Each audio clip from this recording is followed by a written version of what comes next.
হ্যাঁ হ্যাঁ ভালো লাগে। এই দেখো হাজির, এই দেখো হাজির। হ্যাঁ বস হাজির। যাও ভিতরে চলে তো। কিছু বলে না, সমস্যা নেই, ভয় কাছে কেন, ভয় কাছে নাকি, কিছু বলে না। এই দেখো ঠিক আছে, হাজির দেখো, একটা দেখো। ওই বাবা সবল মেনে নেবে যে যেরকম পাবে। না না কিছু বলবে না, আরামে নেবে। আর একবার দিও না, একবার নিয়ে দেবো বলো ওরা। একটা রেখে দাও।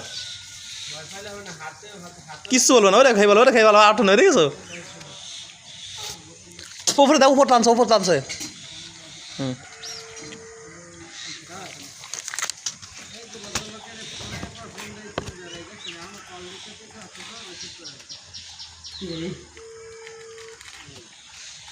এখানে দাঁড়িয়ে আছে, এখানে একদম দাঁড়িয়ে চালাতে আছি, বুঝতে পা না।